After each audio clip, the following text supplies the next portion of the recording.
Здравейте, здравейте на всички! Включвам се днес, за да поговорим за нещо, което е важно според мен. За това колко много хора вършат нещата през трябва, а не през искам. Вчера, говорейки се с една моя приятелка, тя каза трябва. Трябва това. Нищо не е задължително и нищо не е на всяка цена. Единственото, което е важно, е ти да си в потока. Единственото, което е важно, ти да си щастлив по пътя на живота. Да правиш нещата с радост. Да правиш това, което ти носи щастие. Единствено това е важно. А всичко останало, просто енергията на трябва е тежка. Преди време и аз съм правила нещата, защото трябва. Така съм мислила, че трябва. И никога не съм стигала до такъв удовлетворяващ резултат.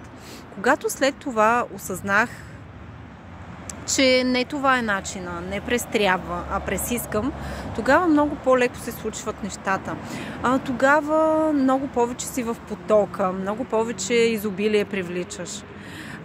Най-много изобилие привличаш и материални блага, когато ти си отпуснат, когато си в хубава енергия, когато почиваш. Аз съм имала най-много записани консултации именно в период, когато съм била на почивка за няколко дни, когато съм била удовлетворена и щастлива, когато съм била отпусната, когато съм си била в женската енергия. Така че, мили хора, не правете нещата през трябва. Отложете го. Ако днес мислите, че даденото нещо трябва да се свърши, а вие нямате физическа възможност, или пък сте изморени, или пък предпочитате да излезнете с приятелка, за да си поговорите, ще го направите на следващия ден или на последващия ден, или ще помолите някой друг да го свърши, вашия партньор, или пък някой друг приятел или член от семейството. Така че един наистина съвет от мен: не правете нещата през трябва.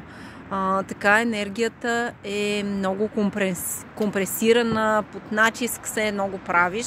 Прави го в лекотата, прави го в радостта и прави го в това душата ти да се радва от това, което правиш, а не един вид защото.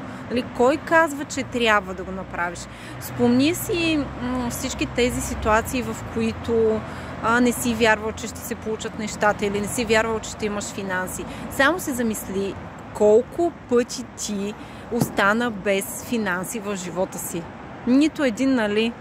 Така е. Защото когато имаш едно доверие към Вселената, тя винаги пази гърба ти. Има една прекрасна такава книга, препоръчваме на всеки: Вселената пази гърба ти.